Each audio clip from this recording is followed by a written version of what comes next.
abençoe mais essa reunião. Vamos orar, né? Começar falando com o nosso Deus.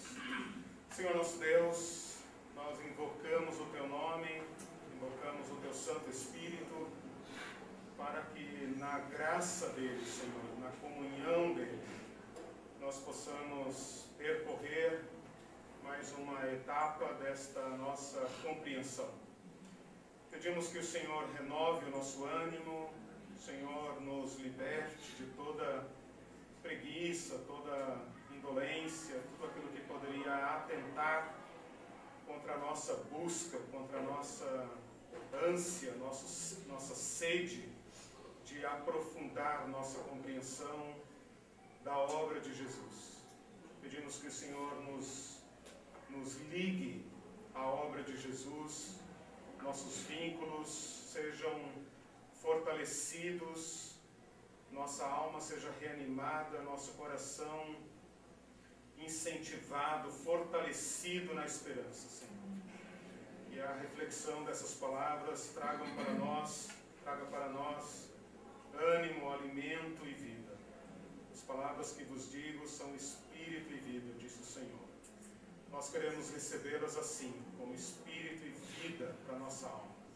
Precisamos mais disso do que de pão, Senhor. Então pedimos que nesse momento da semana que nós tiramos, o Senhor nos sirva a Tua palavra, por meio de nós. Oramos em nome de Jesus. Amém. Amém. Eu estava... Mateus capítulo 26, 28. Eu estava dando aula essa semana em Provérbios e falei para os meus alunos que a Igreja Católica elencou alguns pecados mais graves, né? Chamado pecados capitais. E como nós julgamos tudo pecado igual, às vezes nós deixamos de dar importância a alguns deles, né? E um deles é a preguiça, né? Que nós tão facilmente abraçamos, acalentamos e deixamos de reconhecer como pecado. Então que o Senhor nos livre, né? Olá, bom dia. Tá bom aqui para os irmãos? Vamos retomar. Deus abençoe. Nasceu teu irmão aqui. Vamos retomar a lição de onde nós paramos. Vocês estão aí com a lição 9, que é sobre uma palavra. Aquela palavra em que Jesus falou: o Filho do Homem não veio para ser servido, mas para servir e dar sua vida. Ou servir dando sua vida como resgate por muitos. A palavra resgate nós aprendemos como soltar e trazer de volta, né? Eu não falei na aula passada, vou falar agora para servir de ponte para a lição 10, que eu gosto de estudar a palavra também em português, né? Porque nós não somos nem hebreus nem gregos. Então estudar a palavra em hebraico e em grego serve para a gente aprofundar o conteúdo. Mas quando nós falamos, quando nós evangelizamos, quando estudamos, quando oramos, nós falamos a palavra em português. E a palavra em português também enriquece a nossa fé. Então a palavra resgatar em português tem um sentido importante, porque ela vem do latim recaptare, da onde nós tiramos a palavra captar ou capturar. E o re como sendo de novo, né? Então a palavra significa recapturar. Ou seja, era meu, está lá e eu vou buscar o que é meu. Vou trazer de volta. Então essa palavra em português tem esse sentido, né? Então é importante quando você estudar as Escrituras também abrir o dicionário, né? O Poais, o Aurélio, né? Eletrônico. Hoje eu estou dando aula lá e às vezes eu falo uma palavra, os irmãozinhos, né, vão no iPod, não sei o que lá e tal. Ah, professor, é tal coisa. Beleza, dicionário, né? Não tem mais que carregar aquele bruta livro que a gente carregava quando estava no seminário. Nós tínhamos o Aurélio, né? Hoje serve para peso, né, de porta, alguma coisa assim. porque você tem o eletrônico, tem e tal. Então lembra disso, a palavra resgate, tudo isso vai lançar luz sobre a nossa fé. Que o Senhor veio buscar o que era seu, veio trazer, né? Foi libertar alguém que lhe pertence e trouxe de volta, abriu o caminho para trazer de volta. A palavra que eu quero estudar com vocês hoje, ainda dentro daquele assunto de estudar o que Jesus falou da sua própria morte, é uma palavra bem próxima dessa, quase sinônima, e que é a palavra remissão.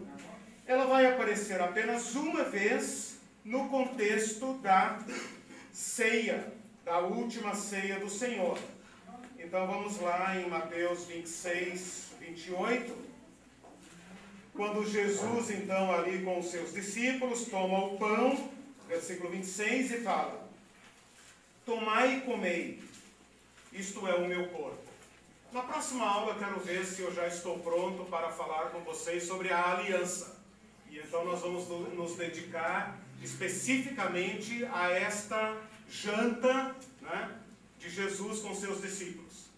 Para tirar da nossa mente que este encontro aqui é apenas uma eucaristia, ou uma celebração da ceia como nós fazemos aqui, né? Aqui na igreja, ou em qualquer igreja. Que os irmãos se reuniram, pegaram aquela bandejinha, né, de inox, né, com vários picadinhos de pão, cálicezinhos, e tomaram, oraram, deram graças e foram embora. O texto diz que enquanto comiam,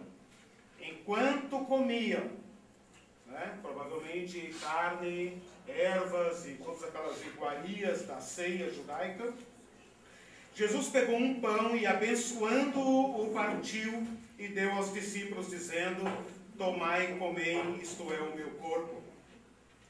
E a seguir tomou um cálice, e tendo dado graças, o deu aos discípulos, dizendo: bebam dele todos, porque isto, agora aqui está a explicação, né? Porque isto é o meu sangue, o sangue da aliança, derramado em favor de muitos. Olha o muitos aí de novo, né? Derramado em favor de muitos, para remissão dos pecados, né? Jesus fala isso apenas esta vez. Isto é o meu sangue, derramado em favor de muitos, ou em favor de todos, para a remissão dos pecados. O Evangelho de Marcos não fala a palavra derramado em favor de muitos, né? E apenas Lucas traz a palavra nova aliança. Algumas pessoas perguntam por que isso, né? Mas no contexto que nós vamos estudar depois da aliança, ficará claro, né, muito claro, que Jesus está fazendo uma aliança posterior àquela aliança antiga. Por isso, sem dúvida alguma, ela é nova. O que nos interessa aqui nesta lição de hoje é apenas a palavra remissão. O que significa? E assim como nós fizemos com a palavra resgate, eu espero que ao ouvir a palavra remissão, após esta aula, partindo do conhecimento que cada um tem, né, isso se torne claro e ilumine um aspecto daquilo que Jesus Cristo fez por nós. Nós estamos colhendo o significado da palavra na fonte. Ou seja, uma vez estudada a morte de Jesus, nós estamos falando sobre o significado que Ele próprio deu à sua morte. Então nós estamos sentados lá com Ele, né, naquela sala ampla, aquele bando de homens, Jesus no meio, né, um judeu entre judeus, servindo o pão e o cálice. Isto é o meu sangue. Sangue, lá no texto passado, de domingo passado, nós falamos de vida. Aqui ele vai precisamente à linguagem sacrificial, sangue. Sangue derramado é linguagem relacionada aos sacrifícios, sangue derramado. Em favor, olha o por aí de novo, resgate por muitos, né? Agora aqui a Bíblia traduz como em favor de. Então essa palavrinha por precisa ser profundamente estudada, porque ela é que vai lançar luz sobre o significado da cruz de Cristo, dizendo em favor de muitos, ou em lugar de muitos. É desta pequena preposição que os discípulos desenvolverão depois a linguagem da substituição, que é o cerne do significado da cruz de Cristo. Derramado em favor de muitos, para quê? Para remissão dos pecados. Então vamos com paciência estudar essa palavrinha, né? Porque ela aparece, vamos partir do português primeiro, né? Depois a gente entra nas escrituras. Ela aparece na nossa língua em português em dois modos, né? Então essas palavras aqui, redimir, remir e redenção. Todas elas aparecem muitas vezes nos evangelhos, no Novo Testamento, nas epístolas. Nos evangelhos é que aparece uma única vez, né? E depois então a palavra remissão e remitir. Remitir, que é uma palavra que existe em português. Pode ir lá no dicionário que ela está lá, embora você não use, não conheça, mas ela está lá, né? Só para mostrar para vocês os sinônimos e como nós trabalhamos isso aqui, né? Nós traduzimos essa palavra aqui por remissão. E temos a palavra remir, redimir, redenção, como se fossem tudo a mesma coisa. A palavra redimir é igual à palavra remir, né? Mas essa palavra remir não forma remissão. Aqui é a aulinha de português, assim, né? Chatinha e tal. Mas só para mostrar diferenças, né? Redimir e remir, eu até semana passada achava que redimir formava redenção e remir formava remissão. Mas não é verdade. Remir e redimir é a mesma palavra, apenas perdeu uma sílaba aqui no meio, né? Redimir virou remir. Redenção. E esta palavra aqui significa exatamente comprar de volta. Então veja, a palavra resgate é trazer de volta. A palavra redenção coloca uma luz nova aí no meio, porque embute aí no meio a ideia de preço e valor. A palavra resgate pode significar apenas ir lá e tomar de volta. A palavra que nós estudamos na semana passada. Eu vou lá e trago de volta o que é meu. Por exemplo, o prisioneiro. Eu posso ir lá, como Abraão fez com Ló, né? Atacar aquele prisioneiro e trazer de volta. A palavra redenção, que é usada depois na teologia, né? E está aqui na boca de Jesus, ela embute um significado, um item novo. E aqui você precisa prestar atenção na palavra preço e na palavra comprar. Não apenas tomar, mas tomar mediante preço. Então essa palavra aqui significa exatamente comprar de volta, né? Comprar de volta. Tá? Reemer, comprar de volta. A palavra que nós traduzimos como remissão vem de um verbo que nós não usamos mais, que é remitir.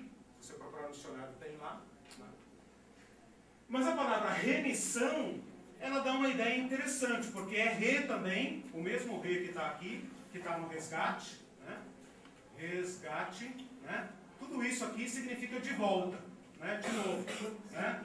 Como falei e falei de novo. Fiz e refiz. Fiz de novo. Re. Né? Isso nós conhecemos. Mas essa palavra aqui significa soltar. colocar de volta no caminho. Porque a palavra missão nós conhecemos, né? Missão, enviado em missão, né? Missa, também, vem tudo daí, né? Mas essa palavra aqui significa soltar, pôr de volta no caminho. Como nós estamos trabalhando com as palavras em português, nós precisamos juntar todas elas, porque a Bíblia traduz todas elas de modo intercambiável, ou seja, como se elas valessem exatamente a mesma coisa. Então, se você pegar uma Bíblia em grego, você vai ver que ele traduz essa palavra, ora, por redenção, remissão, resgate, compra. Então, a palavra em português vai aparecer de várias formas. Por isso é que eu estou trabalhando primeiro a palavra em português, porque é como a nossa Bíblia coloca aí, para depois, então, ver os originais e aprofundar esse sentido. Deu para entender até aí? Então você vai achar na Bíblia a palavra redenção, remissão, comprou de volta, libertou, né? Soltou, tudo isso vai aparecer aí. E o sentido é esse: comprou de volta e colocou em liberdade. É claro que a palavra depois também dos apóstolos, mas quando eu falo nos apóstolos, eu já estou falando na teologia desenvolvida. É claro que os apóstolos vão trabalhar com dois termos aparentemente contraditórios. Porque Paulo vai falar que Cristo nos comprou para a liberdade. Não é? Gálatas capítulo 5. Para a liberdade foi que Cristo nos libertou. Dá a ideia de alguém que vai lá no mercado de escravos, olha e fala, quanto custa tudo isso aqui? Tudo, todos.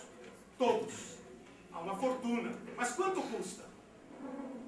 Custa 2 bilhões de dólares. Então está aqui o cheque. Pode soltar todos agora. E aqueles escravos vêm e colam no seu novo dono. E ele fala, vão embora, vocês estão livres. Livres, comprei para a liberdade. É isso que Paulo fala em Gálatas 5. Né? Para a liberdade foi que Cristo nos comprou de volta. Mas ao mesmo tempo vai falar, vocês foram comprados por preço. E agora vocês pertencem ao seu novo dono. Então esses dois conceitos vão aparecer depois. Aonde que eles estão, digamos, formulados pela primeira vez, estabelecidos pela primeira vez? Na palavra de Jesus. Eu vim dar a minha vida em resgate por muitos. E este é o meu sangue derramado para a remissão dos pecados. Então nós já podemos, né, fechar essa ideia claramente. Né? Se remissão é comprar de volta, qual foi o preço? O sangue de Jesus. O meu sangue está sendo derramado para remissão dos pecados. O preço está aí, né? O comprador, o preço, os comprados e a operação. Está tudo aí, né? Então veja, a partir destas palavras de Jesus é que os discípulos vão formular a teologia. Entenderam? Que essa palavra significa libertar e ao mesmo tempo comprar. Ela indica essas duas coisas ao mesmo tempo. Tudo bem? Então, feito isso, vamos mergulhar no Antigo Testamento, na literatura em hebraico. Aquela palavra que eu falei para vocês na semana passada a respeito de Ruth, a história de Ruth, é exatamente a ideia do redentor. Né? Não é exatamente um resgatador, porque as palavras usadas ali, os conceitos estabelecidos e as regras da lei que são mencionadas ali, é exatamente a figura do Redentor, que em hebraico é essa palavrinha Goel, que era um parente que assumia a obrigação de vingar o sangue. Se alguém matasse alguém da minha família, sabe aquelas coisas de guerra de família? Então, lá era legal. Né? Se alguém matar alguém da minha família, o mais próximo dessa família da vítima tem o dever e a obrigação de ir atrás e vingar o sangue. O que a lei fazia era estabelecer certas regras, né? Como, por exemplo, a cidade do refúgio. Na cidade do refúgio, o vingador de sangue, esse Goel, não pode entrar. Ele também era responsável por comprar de volta, olha aí os termos, né? Sangue, comprar de volta as posses da família endividada. Era responsável por soltar da escravidão. Por exemplo, uma pessoa que havia empobrecido a tal forma que ela própria caía em escravidão para pagar suas dívidas. Aquela história do credor incompassivo. Deve quanto? Deve tanto? Então venda. Venda para ser escravo de alguém, apure o dinheiro. O Goel, o Redentor, iria lá para comprar de volta. Quanto é a dívida dele? 250 mil. Então nós pagamos e solta ele. Vamos levá-lo de volta para sua casa. Era assim que funcionava. E ele também era responsável por assumir a cunhada viúva. Se o irmão morresse sem gerar filhos, esse cunhado mais próximo era obrigado a receber sua cunhada, não como esposa, necessariamente, mas para coabitar com ela e gerar filhos em nome do irmão, para que o nome daquele parente falecido não se apagasse e a sua herança não se perdesse. Isso é chamado levirato. Não tem nada a ver com levita. Tem a ver com a palavra levir, que significa cunhado. Certo? Durante muito tempo eu achei que tinha a ver com levita. Estava profundamente enganado. Por isso é importante estudar palavras. Tem a ver com levir, que em hebraico significa cunhado. Leviano tem. Hã? Leviano tem ligação? Leviano? Não. Leviano tem a ver com leve. Leviano tem a ver com uma pessoa com caráter frouxo, que vai para lá, para cá, não tem peso, não tem densidade, não tem caráter. Né? Então essas são as ideias. Né? Eu coloquei aqui uma frase tirada do Dicionário Internacional de Teologia do Novo Testamento, que se alguém tiver muito interesse, pode comprar, porque é uma obra cara, né? Que ele diz o seguinte: esse Goel era alguém que resgatava aquilo que foi perdido e restaura a justiça, a cidadania daquele que se tornou um objeto, daquele que não tem mais condições de falar por si, porque se tornou um escravo, se tornou alguém que não tem mais autonomia. Né? Vocês sabem que os judeus também tinham o chamado ano do jubileu, que era o 50º ano, depois de 7 semanas, 7 conjuntos de 7 anos, né? 7 vezes 7, 49, o 50º ano era ano do jubileu, ano em que se fazia a redenção de tudo que havia sido perdido. O que esse Goel está fazendo é antecipar. Né? Imagina um parente de 45 anos que está devendo 300 mil dólares. E o irmão, o cunhado, é muito rico. Né? Mas ainda faltam 20 anos para o ano do jubileu. E ele pensa, meu Deus, né? Daqui 20 anos esse sujeito vai ter 65, numa sociedade em que as pessoas morriam muito cedo, em que a expectativa de vida era muito baixa. Ele poderia se condoer, aliás, ele era obrigado, constrangido a fazer isso e a resgatar, então, antes do tempo, o seu parente.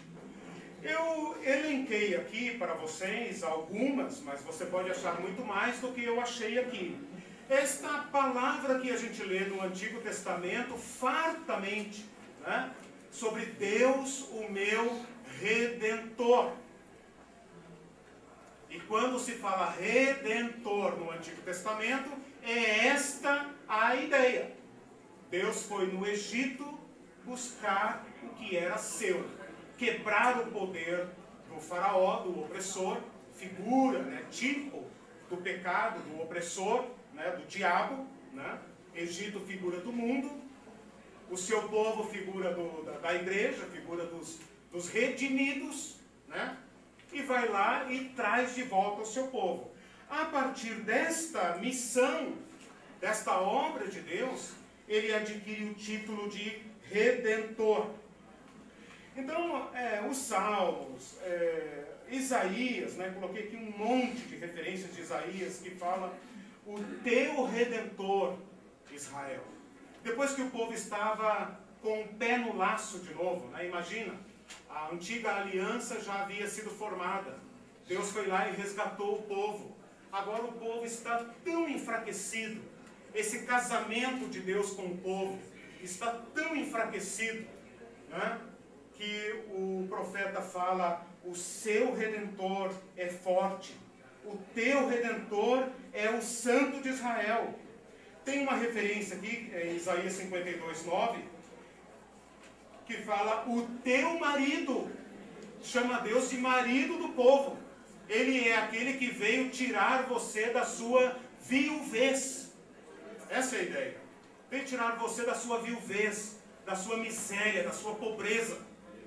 E então ele se tornou o seu marido e o seu Redentor. Jeremias vai dizer, o seu Redentor é rico. O seu Redentor tem posses. O seu Redentor tem poder para quebrar a tua escravidão. Ele é o Senhor das miríades. Esse é o seu nome. Então, essa palavra de Deus como Redentor vai aparecendo no Antigo Testamento, apontando para um livramento, para uma libertação do povo. Quanto disso eles entendem, nós não podemos arriscar muito. Nós só vamos entender que lá no Novo Testamento, eles estão esperando o reino. Né? Uma redenção política. Nós queremos ser libertos dos nossos opressores. Né? Coloquei aqui também essa referência de Jó. A primeira referência de Jó 19. Os estudiosos têm muita dificuldade em entender essas passagens de Jó. Porque Jó é crido como um homem não judeu. Provavelmente até anterior ao povo judeu. Um homem muito antigo. Talvez da época de Abraão, por ali, ou até mais velho. E as pessoas ficam confusas de pensar como Jó poderia invocar a Deus como seu Redentor. Jó pensava, alguém tem que se levantar e fazer justiça no meu caso. Porque eu estou aqui nessa desgraça, não estou em pecado, absolutamente, não estou em pecado. De nada me acusa a minha consciência. Mas Jó, você está em pecado. Não estou. Há alguém justo que vai julgar a minha causa. E então, nessa altura aqui dos diálogos de Jó, ele fala, eu sei que há alguém que vive e ele vai me resgatar disso aqui. Ele vai me redimir disso aqui. Eu sei que o meu Redentor vive e um dia vai se levantar. Ainda na minha vida, ainda em vida, eu serei resgatado, serei redimido por ele. Depois uma outra série de referências que fala de Deus redimindo. Então, resgatados do Egito, o Senhor nos remiu, o Senhor redimiu a minha alma. Olha o Salmo 74. Ele me comprou. Olha aí a ideia. Ele comprou, ele remiu.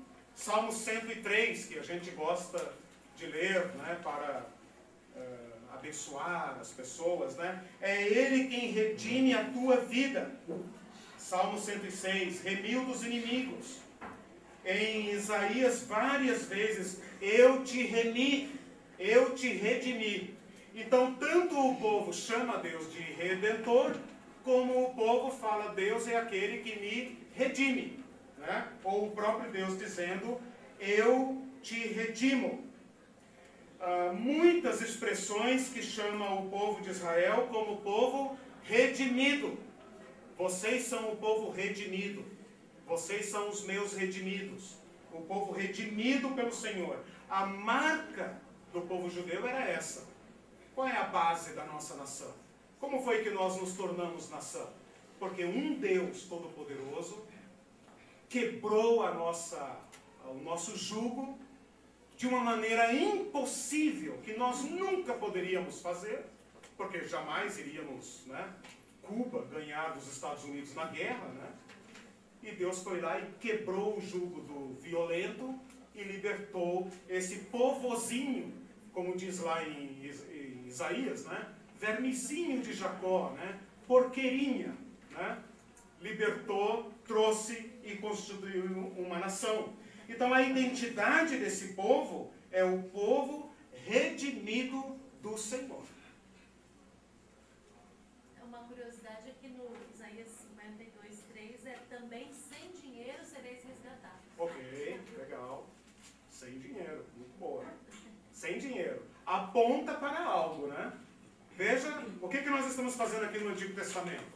Nós estamos buscando elementos, né? Buscando revelação, buscando compor a palavrinha que Jesus vai usar lá no cenáculo, quando ele fala, eu vou derramar o meu sangue, né, para a remissão dos pecados. Vou quebrar o jugo dos poderosos, né, quebrar a escravidão e libertar daí de dentro dessa senzala, né, resgatar daí um povo para mim, para a minha propriedade. Bom, tem também muitas orações, né, Senhor, resgata-me, liberta-me e tal. Veja que a palavra é sempre associada a soltar, libertar, pôr em liberdade, né? O que aconteceu com o povo de Israel no Egito? Foi solto. Passou de escravo para povo autônomo, para povo independente. Nação, né? Uma nação escravizada não é uma nação, né? Não é um povo, não é um estado. Né? E por último, também, especialmente dos profetas para frente, né? Quando o povo de Israel começa a fracassar, muitas promessas de redenção. Olha, por exemplo, essa daí de Isaías 59. Virá um redentor a Sião, e aos que em Jacó se converterem da transgressão. Transgressão aqui entendida como quebra da aliança, né? Quebrou a aliança, mas virá um resgatador. Vocês caíram em desgraça, caíram sob escravidão, caíram sob servidão, mas virá um redentor. E outra, em Isaías, esse daqui é muito bonito, porque depois Paulo vai retomar lá em 1 Coríntios 15, quando ele fala, eu os redimirei do poder da sepultura, e os resgatarei da morte. Olha aí, redimir e resgatar, percebeu? Juntos, no mesmo texto, essas palavras são irmãs gêmeas, né? São irmãs gêmeas. Eu os redimirei do poder da sepultura. Eu os resgatarei da morte. Onde estão, ó morte, as tuas pragas? Onde está, ó sepultura, a sua destruição? Item 6 aí, né, do hebraico. Paulo vai retomar essa palavra lá em 1 Coríntios 15, eu coloquei aqui a referência incompleta, mas é lá no final do capítulo, lá, versículos 57, 58, por aí, quando ele fala assim, sobre a ressurreição, né, sobre o poder da morte tendo sido quebrado de sobre o povo de Deus, né, e ele fala, então se dirá isto, né, onde está, ó morte, a tua vitória? Isso aqui é que nem aquelas brincadeiras de criança, né, quando o valentão da rua quer bater no irmãozinho mais novo, né, o irmãozinho mais novo vai lá e chama o irmão mais velho. O irmão mais velho é lutador de, de MMA, né? E então o irmãozinho mais novo se põe atrás do irmão mais velho e faz, como é que fala? Me bate agora. Onde está aí? Cadê o valentão da rua e tal? É isso que esse povo está dizendo, né? Eles estão atrás de Jesus, né? Atrás de Jesus dizendo, onde está, a morte? A tua vitória. Cadê vocês que falaram que ia me pegar e meu destino era a sepultura? Né? É isso que eles estão falando aqui. Então se dirá. Oi? Onde estão as suas pragas, tá certo? Bom, pelo menos na minha versão. A ideia não é aguilhão, garra? Sim. Aí é questão de tradução. Né? 55. Isso. Eu peguei. Sim, você está lendo Coríntios. Isso. Tá, então os irmãos que quiserem anotar aí, a última referência lá, comparar com, esse C/C, comparar com, né? 1 Coríntios 15, 55. 55, 56, a partir Tá, de 54 já começa a Isso. falar. Então ali Paulo invoca esta profecia para falar sobre aquilo que Jesus fez. Jesus nos remiu do pecado. É o pecado que mata. Então agora, libertos do pecado, né, fomos redimidos do poder da morte. Redimidos. Né? E então Paulo aplica diretamente 1 Coríntios a Oséias 13. E para terminar, aí é uma questão de versão. Né? Eu aqui estou trabalhando com a NVI. Né? Tem um site chamado Bíblia Online. Você vai lá, tem 50 e não sei quantas versões, né? Grego, hebraico, português, francês, alemão, espanhol, todas as línguas do mundo que você imaginar. Né? Você seleciona a língua que você quer, a versão que você quer, copia e cola. Né? Para não ficar digitando. Né? A minha Bíblia já está até soltando página, né? Então eu uso esse recurso. E por isso, quase todas as citações da Bíblia aqui estão na NVI. Né? Se fosse um trabalho acadêmico, a versão teria que estar citada aqui. Né? Vocês podem comparar com outras versões. Só para terminar, Deus falando por meio do profeta Isaías: eu sou o Senhor, o teu Salvador, o Redentor, o poderoso de Jacó. Com isso nós terminamos. Acho que dá para ligar um pouquinho o ar, está muito quente. Né? Dá uma ligadinha aí depois. O ar. Ligar o ar.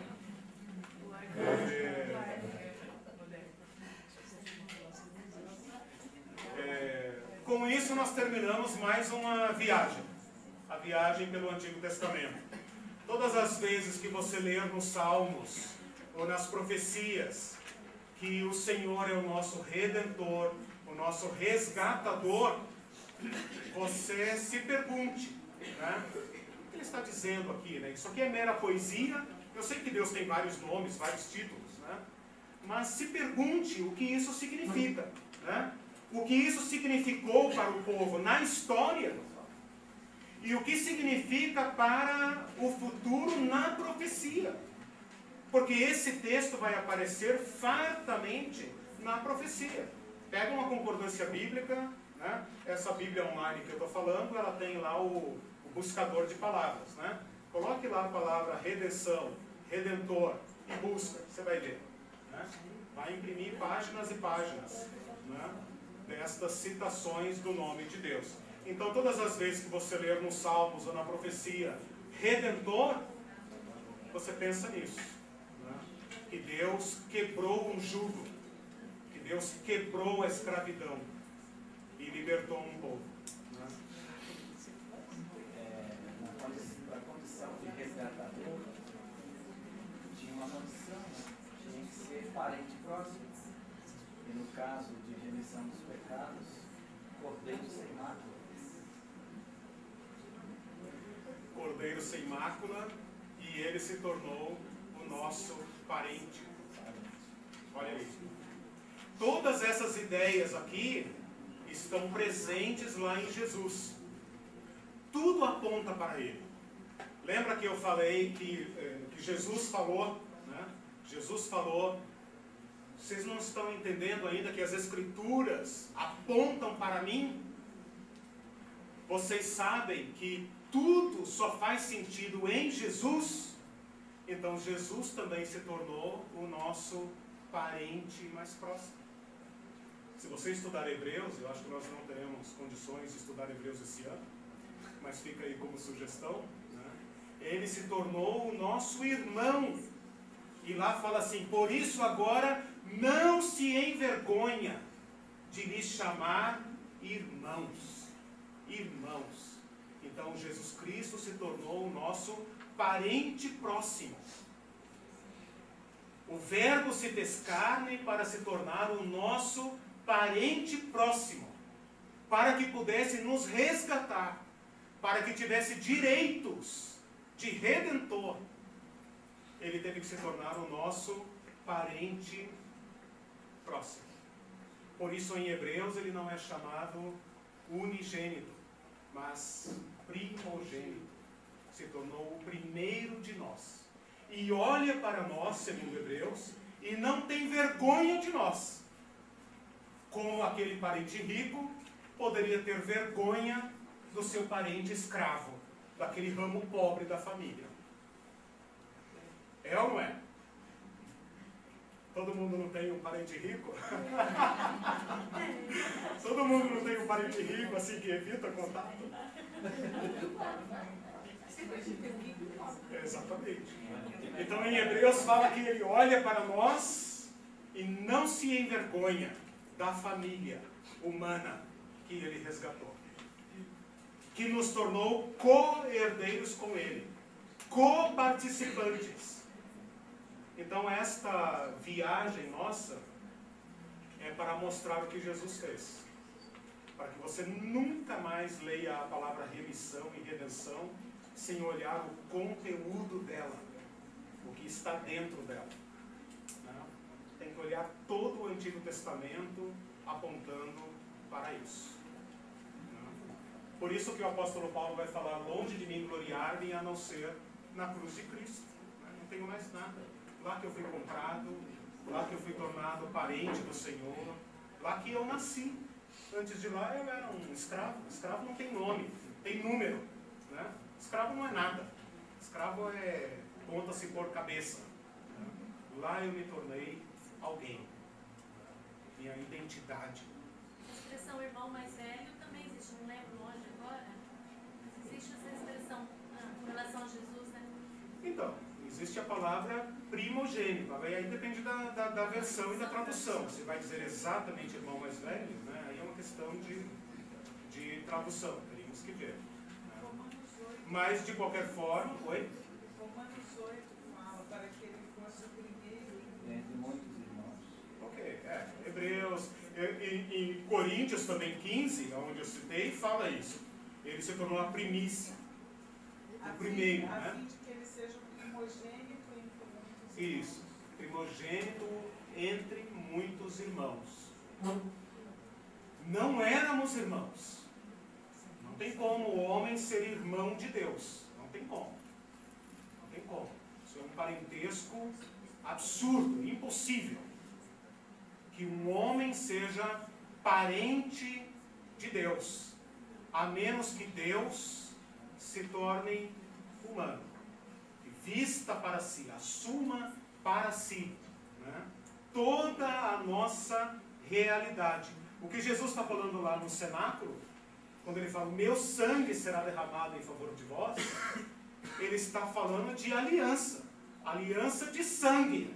A partir de agora nós seremos parentes de sangue. Bebam dele todos. Bebam dele todos, né? É isso que ele vai falar também em João 6, né? Quem não beber do meu sangue não tem parte comigo. Não é meu irmão. Mas a partir de Jesus nos tornamos irmãos do Senhor. Isso te constrange? Isso te aperta? Isso te deixa comovido, perturbado? Que responsabiliza, né? Que glória mais nós poderíamos querer, né? De pensar que aquilo que nós jamais poderíamos comprar e adquirir foi feito de Deus para Deus, né? Que o sangue foi derramado em nosso favor, mas foi derramado perante Deus, para consertar nossa relação com Deus. Nosso problema era com Deus. Nosso problema fundamental, primário, é este. Né? Era por causa de Deus, da nossa ofensa a Deus, que nós havíamos sido colocados sob escravidão. Né? E Jesus resolve isso com o derramamento do seu sangue. Não precisamos avançar muito aqui, né? Ainda tem várias perguntas aqui, né? Porque o sangue, de que maneira sangue redime pecado e tal, né? Uma série de perguntas ainda que a igreja vai ter que desenvolver. Nós estamos só no cenáculo.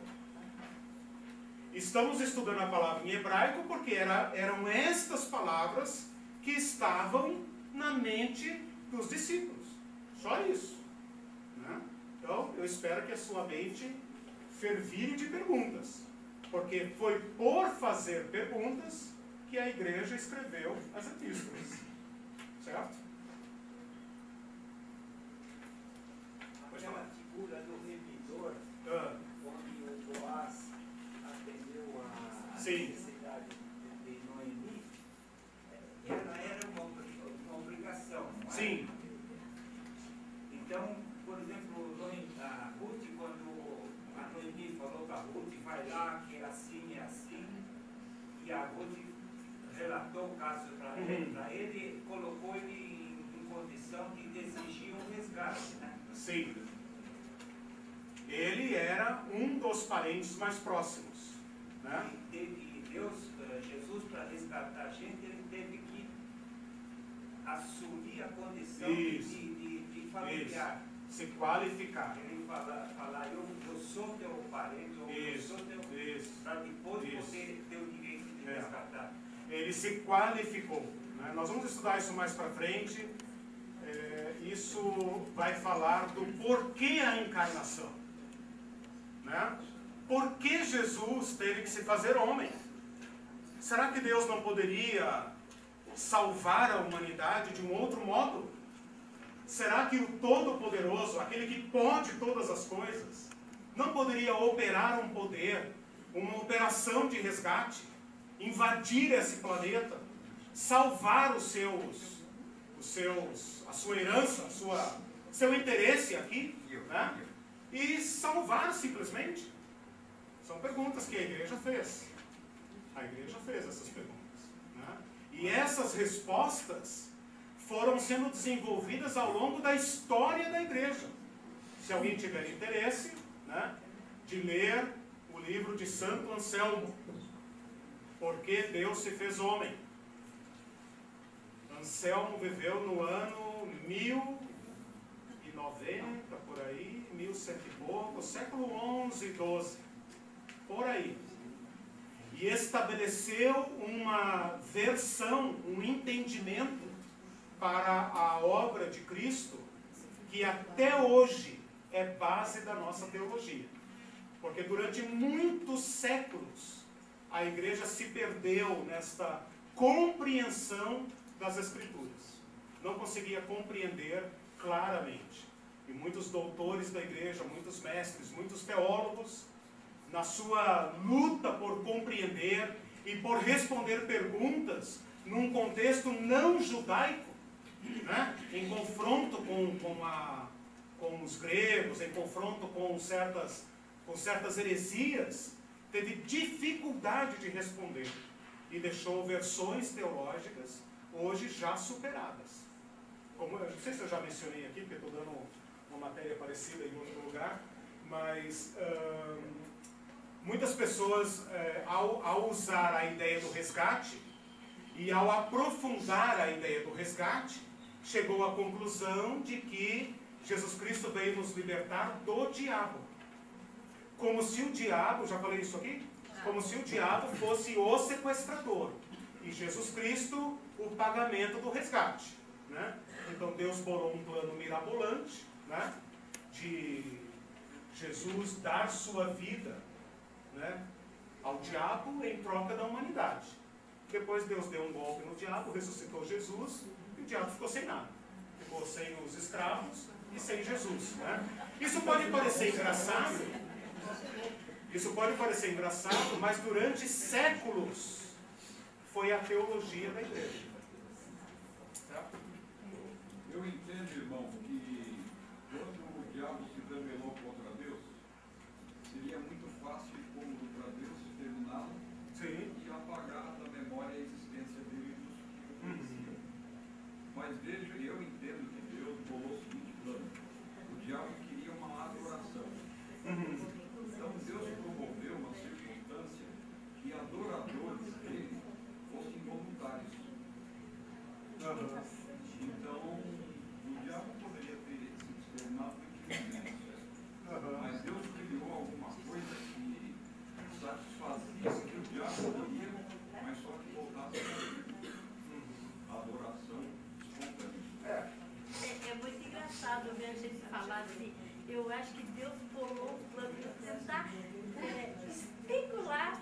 Deus tinha bolado um plano. Viajando a maionese. essa teologia, essas respostas, essas partes são muito difíceis de entrar.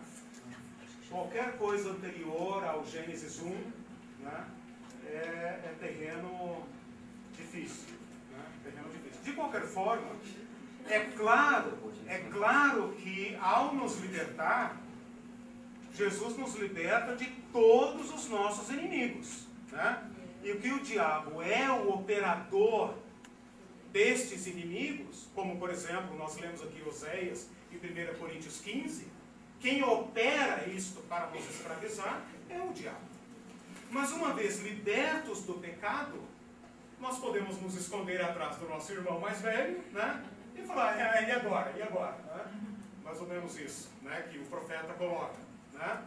Mais ou menos isso que Paulo também coloca. Porque o operador, é claro que o nosso inimigo é esse, mas o apóstolo Paulo fala que o último e maior inimigo era a morte, porque a morte estabeleceria o nosso destino para sempre, né? E o operador disso, com certeza, é as trevas, né? É um outro império. Tem um texto bonito que vai aparecer agora na sessão do grego que nós vamos estudar, que é quando Paulo fala assim, ele nos libertou do império das trevas e nos transportou para o reino do Filho do seu amor. Esse contraste de império das trevas, reino do amor, império versus reino, trevas versus amor, né? Embora não contenha aí a palavra redenção e resgate, ela está figurada. No final temos, no qual temos a redenção e a remissão. Ah, sim, exatamente. Redenção e remissão dos pecados, sim, né? Exatamente. Então, mas essa ideia do tirar daqui e pôr aqui é exatamente a ideia embutida na remissão e na redenção. Né? Podemos ir em frente? Nunca mais leia o Antigo Testamento sem adorar a Deus quando ouvir a palavra redenção. Né? Porque ela foi figurada no Egito. Nenhum de nós aqui sabe o que é escravidão, privação de direitos. Né? Isso já foi superado na civilização há muito tempo, pelo menos na civilização, né, que existe, né? Tem escravos por aí ainda. Né? Mas nós não sabemos o que é isso. O judeu sabia. Isso foi esculpido na memória do povo, para sempre. Mas apontava para uma redenção, né, futura e melhor e superior, que é esta que nós vamos ver agora em Jesus. Tá? É interessante ver assim, todos esses detalhes mínimos, né, como realmente Jesus veio para cumprir a lei, né, em todos os detalhes. E outra questão, quando você fala, naquele texto que fala assim, remissão de muitos ou remissão de todos, né? Nessa questão, a gente pode dizer, não sei se cabe, mas assim, remissão de todos, se você vai para o lado de todos, então todos são remidos. Quando você vai para muitos, aí entra na questão, Jesus veio e fez o sacrifício, mas cabe a mim aceitar, né? Então, de repente, caberia essa é uma questão diferença? muito difícil, muito debatida, e são pontas que não se fecham, né, na teologia. Se você quiser seguir uma linha de pensamento, você tem que glosar algumas coisas aqui. Se você seguir essa, tem que ir tal. Eu acredito que a Bíblia diz as duas coisas, e sigo a seguinte fórmula. Uma fórmula baseada em Timóteo, 1 Timóteo, que para mim até onde eu consigo chegar é a solução, né? E para mim basta. Eu, como teólogo, não ultrapasso esse limite aqui, né, digamos assim, do apóstolo Paulo em 1 Timóteo capítulo 4, versículo 10, quando fala que nós colocamos a nossa esperança no Deus vivo, Salvador de todos os homens, especialmente dos fiéis. Salvador de todos os homens, especialmente dos fiéis. Baseado nesse texto de Paulo, a gente poderia dizer o seguinte, que Jesus é potencialmente o Salvador de todos e eficazmente o Salvador dos que creem. Ou seja, a vida de Jesus tem valor e poder para resgatar todo e qualquer que se achegar a Ele. Todo e qualquer. Mas nem todos beberão o remédio. Para aqueles que beberem, o remédio fará efeito total e imediato. Né? Podemos comparar, né, com um remédio. Né? Um remédio que seria 100% eficaz para um certo tipo de gripe que contaminou toda a humanidade. Filme de ficção científica. Né? Contaminou toda a humanidade. Todos estão em processo de morte, vão morrer porque contaminou todos. Deus vem e oferece um remédio, coloca na mão de todo ser humano o comprimido que interrompe imediatamente os efeitos do remédio e inicia um processo de cura. Qualquer. Nem todos tomarão. Aqueles que não tomarem, morrerão da gripe. Né? Aqueles que tomarem, serão salvos. Então, essa para mim é uma colocação tanto quanto possível justa e equilibrada, que não diminui o sacrifício de Cristo, né? Porque seria muito difícil para mim entender que o sacrifício dele tem valor limitado. Né? Tipo assim, aqui tem 200 mil escravos, mas eu quero só 50 mil. Deixa eu ver quanto eu tenho na carteira. 50 mil, essa pode mandar embora. Eu teria muita dificuldade. Mas isso é um limite da teologia muito difícil de entrar. Porque envolve soberania de Deus e liberdade humana. E nenhuma dessas duas grandezas podem ser afetadas. Né? Deus é absolutamente soberano. Absolutamente soberano. Quer Jonas vá para Nínive, para Tarsus, Deus não perde o controle desses 7 bilhões de seres humanos nunca, jamais. Por outro lado, ao ser humano é imputada uma certa liberdade que o próprio Deus deu. Né? Então isso não fere a soberania de Deus. Agora, como estas coisas trançam, eu não tenho condições de entrar. Né? E não conheço quem tem entrado de um modo satisfatório. Né? Que agrade pelo menos as minhas especulações. Né? As minhas... Então são pontos que não fecham, e daí é o ponto em que o teólogo tem que parar e adorar e falar, Senhor, como disse um professor amigo meu lá, né? Eu sei que eu fui salvo. Isso eu tenho certeza, que o Espírito Santo testifica.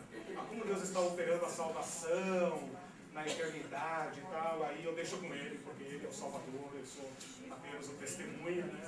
Não sei. Vamos dar uma olhada no grego, então. Vamos dar uma olhada no grego. O grego vai usar uma palavrinha especial, que é essa palavra que eu coloquei aí, aphesis, que é traduzida basicamente por remissão dos pecados. Então eu coloquei aqui as referências dos evangelhos, né? E uma de Efésios, sempre apontando para Jesus como o remidor, aquele que veio pregar e trazer a remissão dos pecados. Quando eu digo dos pecados, eu estou dando um passo em frente. Porque o povo do Antigo Testamento esperava a remissão do quê? Do opressor. Não é remissão de pecados. É remissão do cobrador de impostos. É remissão do general estrangeiro.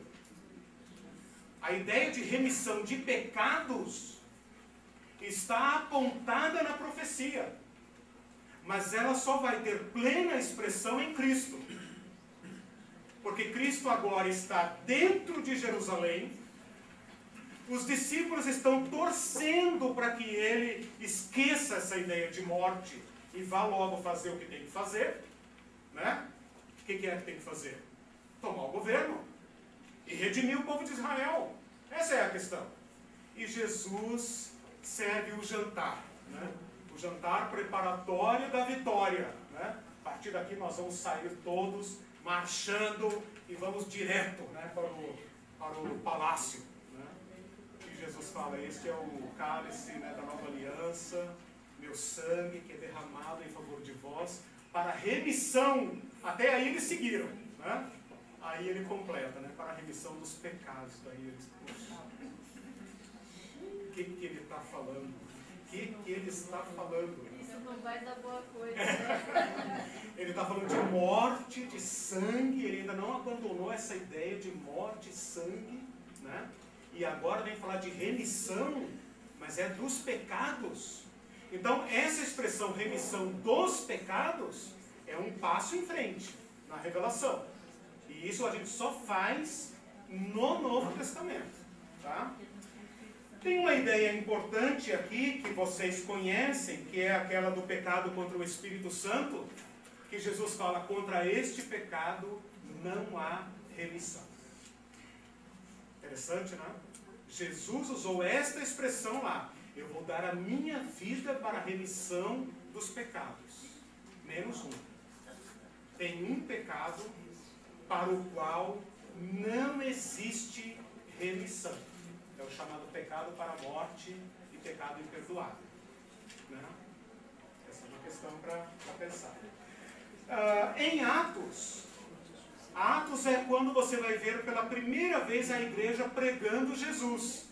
Porque nos evangelhos não existe pregação evangelística. Porque Jesus ainda não morreu. Agora, a partir do capítulo de Atos, quando a igreja agora começa a pregar, ela começa a pregar o perdão de pecados no nome de Jesus. E a palavra ali é esta: redenção, remissão de pecados no nome de Jesus. Em Colossenses 1,14, que é aquele texto que ele já falou, ele fala a explicação. Né? Paulo era um mestre, né? Então ele explica as coisas. No qual temos a redenção. O Filho de Deus, do reino do amor de Deus, no qual temos a redenção, a saber, traduz, né? O perdão dos pecados. A remissão pode ser entendida como perdão dos pecados. Né? A nota explicativa. Essa decepção que eles tinham, assim, quando, é dessa remissão, eu pergunto para você, porque eu já senti isso quando leio alguns textos, qual de vós que é o pai que o filho pede uma coisa e dá outra? E aí lá no fim diz assim, ele não dará o Espírito, mas às vezes a gente está querendo, é só a bênção aqui, o livramento aqui, tem outros textos também. Então, eu também já senti muito essa decepção, mas Deus me prometeu, né, a vida boa depois, então não o livramento e outro aquele segundo o seu propósito. Qual o propósito de Deus? Com as limitações, né? Me isentar de todos os problemas aqui. É comum isso, então. Essa é uma coisa interessante porque Jesus Cristo veio com um propósito para Deus. E o propósito, a missão que ele recebeu é esta. E quem sabe fazer essas outras coisas seria tentação. Porque quando Pedro fala, longe de ti tal coisa, o que ele está querendo dizer? Né? Vá para o trono. Todos nós queremos que o Senhor vá para o trono. É provável que eles tenham tido muitas conversas nesse sentido.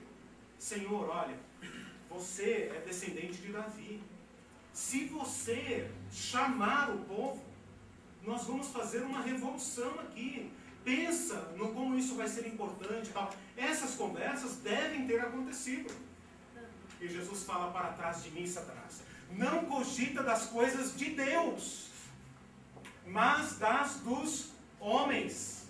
Significa dizer que quando homens não cogitam das coisas de Deus, eles podem estar fazendo a vontade do diabo.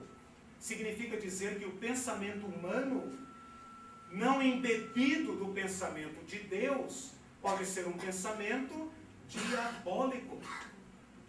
A sabedoria humana, como o Tiago diz lá em capítulo 3, essa é uma sabedoria demoníaca, animal. Quando fala animal ali, eu sempre me bati com essa questão do animal, mas não é animal de bichinho, é animal de anima, de psico, né? Eu não sei se as traduções aí da NVI, Tiago 3 e versículo 8, por ali, que fala da sabedoria animal ali, mas não animal no sentido de bicho, animal no sentido de ânimo, no sentido de psique, né? Psique, de inteligência humana. Seguir seu próprio nariz, sua própria índole. E isto pode ser demoníaco. Interessante que a gente já estava conversando assim, minha nossa, eles ouviram isso e na hora da remissão do pecado, a gente entende, mas eles não entenderam o que faltava o toque do Espírito Santo, porque você fala que só a partir de Atos é que eles começaram a jogar isso pro povo, assim, ó, sabe aquilo, tudo que aconteceu, que não entenderam direito? É por causa disso. Então, é a mesma coisa, a gente fica pensando, e quando a gente fica pensando e questionando, né, é porque ainda falta, às vezes, um toque do Espírito Santo. Sim. É uma coisa assim, veja, o meu filho tem 10 anos e ele agora entrou numa crise assim de, mãe, sou salvo, se Jesus voltar agora eu vou pro céu, então tá aquela começou uma batalha. Então aí você começa a trabalhar assim, louve a Deus, pedindo sempre para que o Espírito Santo vá elucidando o coração dele. Então é bem, então falta o toque do Espírito Santo para abrir os olhos deles ali, a partir disso. O apóstolo Paulo, em 1 Coríntios 2, ele fala assim, que o Espírito Santo nos foi dado para nos revelar as coisas que já foram nos dadas. Já nos foram dadas gratuitamente. Já é seu. Mas o Espírito Santo vai lhe revelar. Então cabe a nós. Nós, veja, eu não estou querendo colocar aqui nenhuma ideia de que eles foram ignorantes e nós sabemos. Nós estamos no mesmo barco. Dependemos da mesma palavra, da mesma iluminação do Espírito Santo. E, para falar mais, corremos mais riscos ainda. Porque vivemos numa sociedade completamente secularizada que nem sabe o que é pecado. Não sabe o que é pecado. Esse povo aqui sabia o que era pecado. A nossa sociedade não sabe mais. Nós vamos ter que passar por uma aula aqui mais para frente só sobre pecado. Porque se nós não compreendermos a escravidão do pecado, jamais compreenderemos do que fomos salvos. A nossa sociedade não sabe mais o que é pecado. E a nossa igreja, as nossas igrejas, a nossa religião também está esquecendo o que é pecado. Isso é grave. Então veja, nós corremos um risco mais grave do que eles. Porque Jesus andava ali pela Galileia ali e tal, e aquela gentalha toda se agarrava a ele desesperadamente, chorando, clamando por perdão. Aquela mulher pecadora invade a casa de um homem, se atira aos pés dele, chorando desesperadamente para ser perdoada. Ela não estava doente. Não estava leprosa, não estava nada. Ela só era uma mulher excluída da aliança. E ela entra ali desesperadamente pedindo perdão por seus pecados. E aquele fariseu fala, mas esse homem é um profetinha mesmo, né? Se ele fosse de fato um profeta, ele saberia que essa mulher é pecadora. E aí Jesus conta uma historinha de dívida, né? Havia um homem que devia tantos milhões tantos milzinho. E havia um outro que devia milhões. E o seu senhor chama ambos e perdoa ambos. Qual deles lhe amará mais? E ele fala, aquele que ele mais perdoou. Respondeste bem. Vês essa mulher?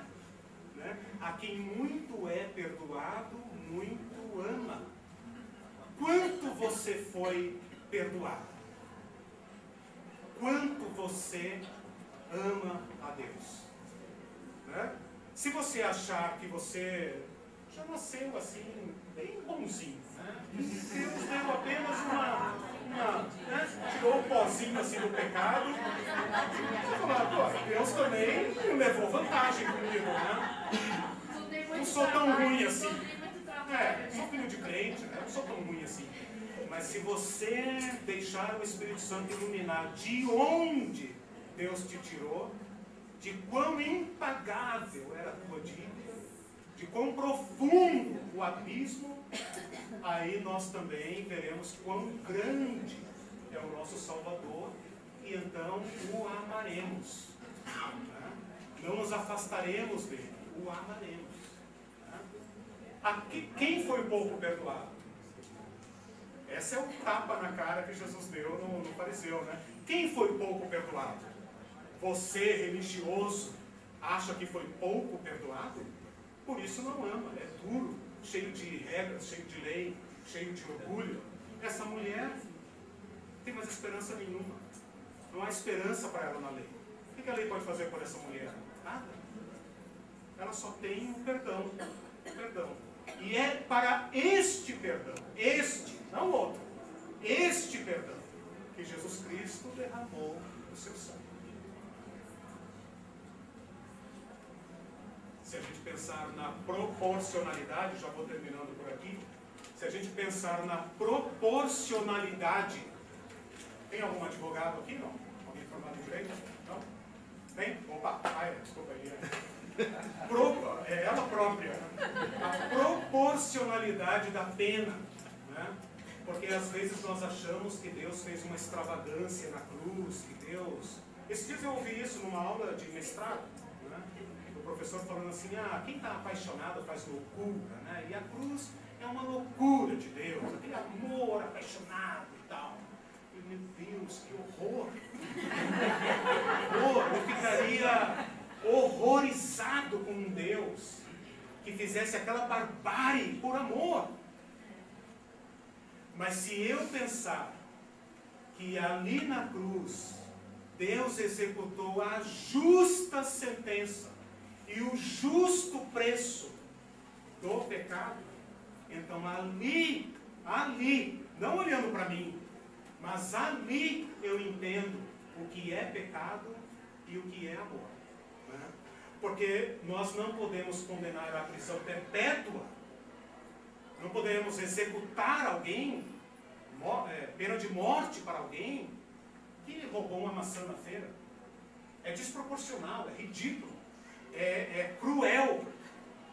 Mas também não podemos penalizar com cestas básicas, serviços comunitários, um estripador, um monstro. Não podemos, porque é ridículo, é absurdo. Então, de qualquer maneira que nós olharmos a cruz, nós temos que entender a cruz como a justa sentença de Deus pelo pecado. Proporcional a nosso crime, a nossa ofensa, e proporcional ao preço a ser pago.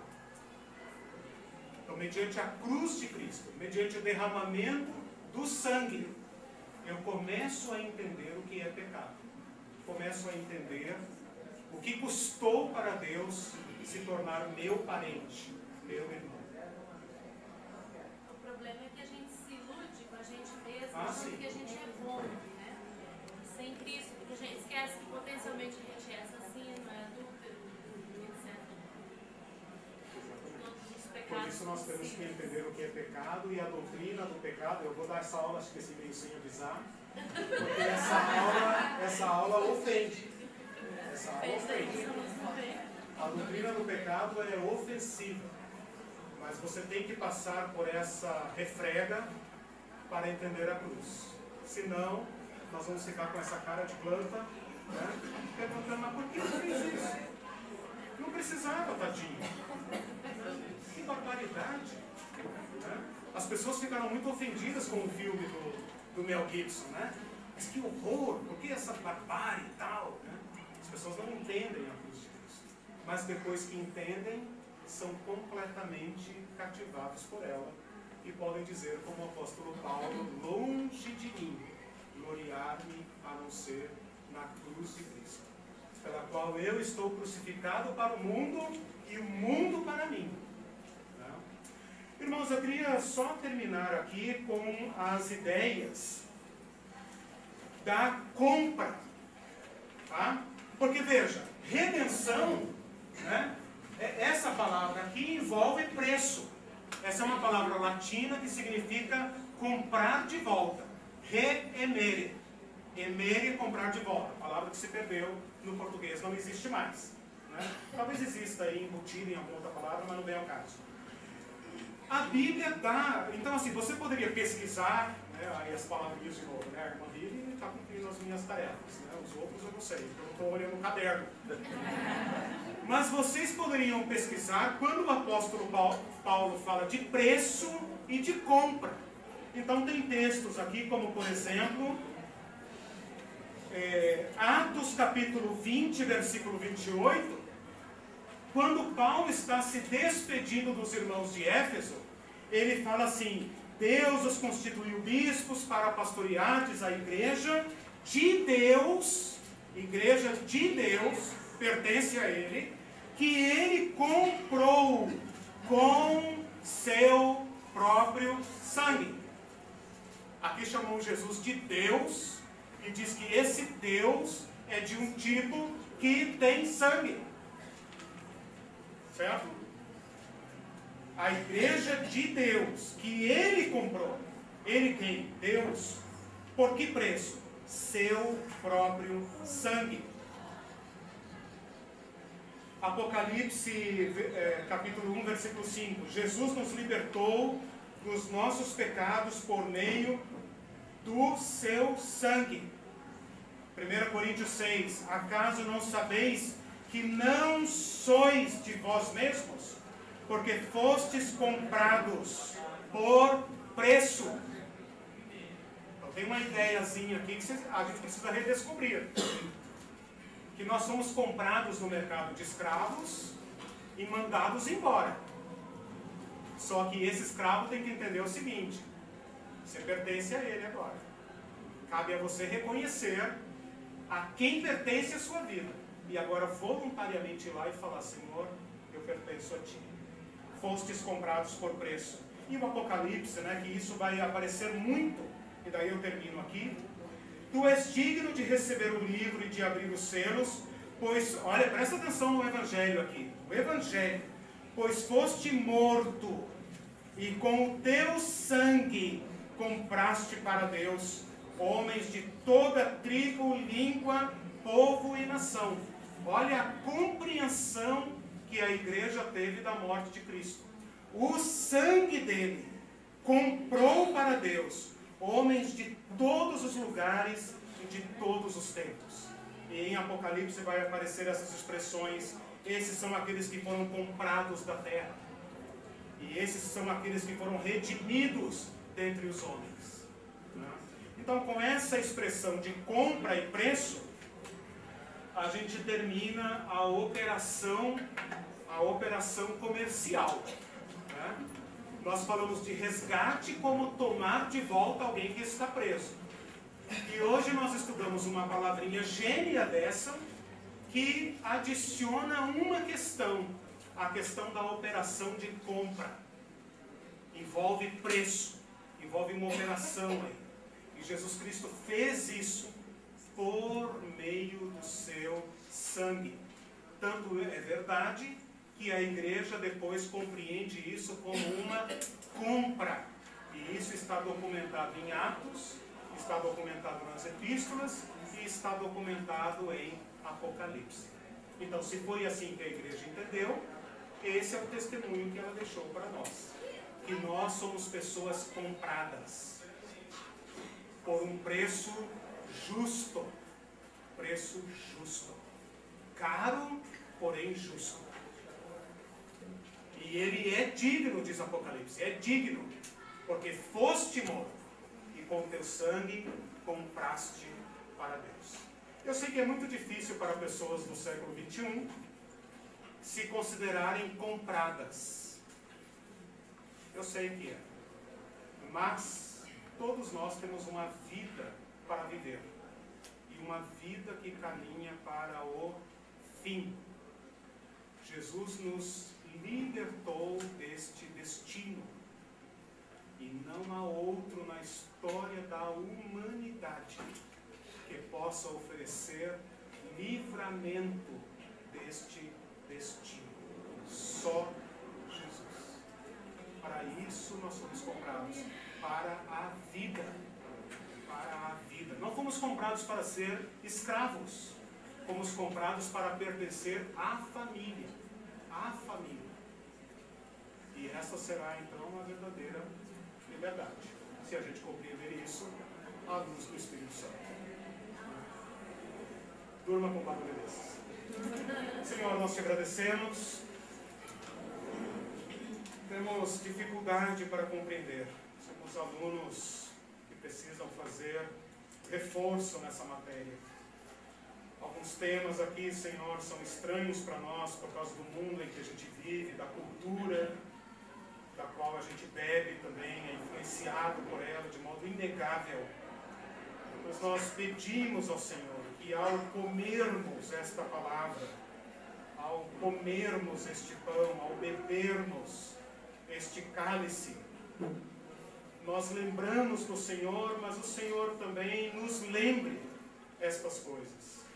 Nunca mais ouçamos estas palavras e comamos aquele pão e bebamos aquele cálice sem um sentimento de constrangimento pelo teu amor. Porque o amor de Cristo nos constrange, disse o apóstolo Paulo. Que nós possamos ser profundamente constrangidos no nosso amor por Ti, no nosso serviço, no nosso dia a dia. Que o Espírito Santo revele quem somos, nossa identidade. Não para orgulho nosso, mas para um profundo amor, Senhor. Para um amor eterno que não terá onde se expressar plenamente a não ser em Ti e eternamente. Nós oramos por isso, Senhor. Nós somos crianças tolas, mas nós temos em mãos uma herança inestimável. Nós queremos crescer para conhecê-la. Nós pedimos isso a Ti.